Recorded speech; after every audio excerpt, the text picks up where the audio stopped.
Assalamualaikum warahmatullahi wabarakatuh. Tadi saya berbincang-bincang mengenai masalah Habib.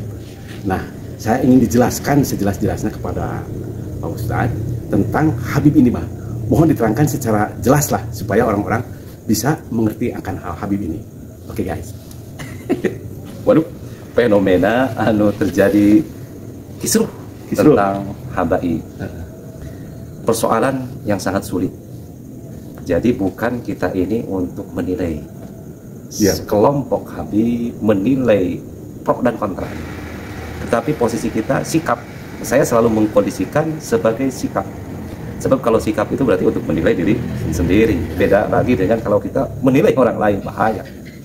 Sikap saya sendiri mendengar, pernah melihat orang berbicara, informasi-informasi. Awas nih, sikap saya sendiri, saya tidak memandang ini sebagai perselisihan.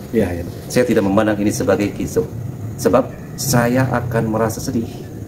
Dan saya tidak mau menerima kalau ini bisa dibilang sebagai kisruh. Sebab mereka itu ulama semua.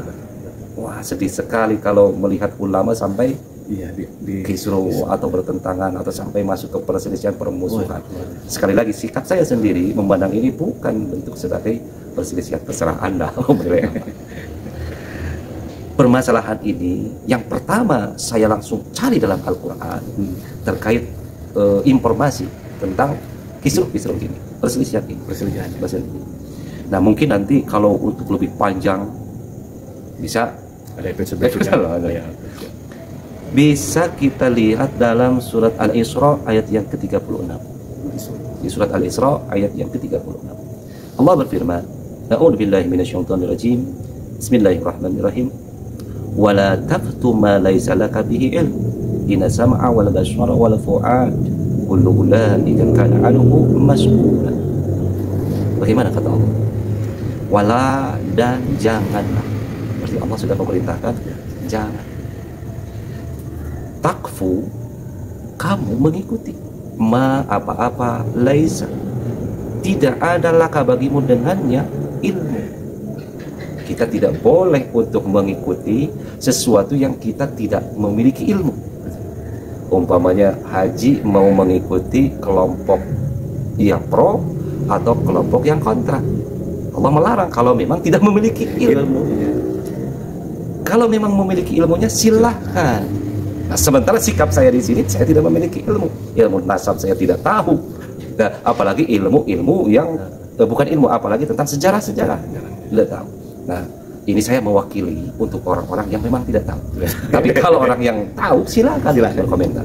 Hanya di sini yang harus kita perhatikan, inna, sesungguhnya as-sama pendengaran, wal basar, penglihatan, wal fuad, hati.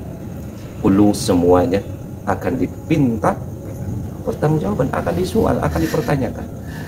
Menarik di sini, setiap yang kita dengar, kita mendengar dari yang pro, kita mendengar dari yang kontra.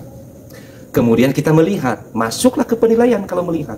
Kalau masuk ke fuad, sebab kalimat di sini dengan basar mulai ke penilaian. Kita melihat dengan menilai. Kemudian nanti masuk ke fuad, itu kesimpulan. Oh, ini salah, ini benar. Ini masuk ke kesimpulan. Awas, hati-hati, semua akan dipinta pertanggungjawabannya oleh Allah. Contoh seperti ini. Ketika kita mendengar, kemudian kita menilai, kemudian mengambil kesimpulan. Catatan saya di sini yang penting pada malam hari ini, pada bincang hari ini nih. Yang penting ketika kita mendengar, kemudian menilai, kemudian mengambil kesimpulan. Janganlah mendahulukan suka dan tidak suka. Janganlah mendahulukan benci dan cinta. Sebab penilaian kita, kesimpulan kita, kalau didahulukan dengan cinta, walaupun salah akan dibenarkan. Nah, kalau yang didahulukan penilaian kita benci, walaupun benar akan salah. Itu mungkin untuk sementara. Ya. Nanti selanjutnya bisa kita bahas lagi. Wallahu a'lam bishawab. Oke, demikianlah penjelasan dari Ustadz R. Yuhaidi Ahmad. Assalamualaikum warahmatullahi wabarakatuh.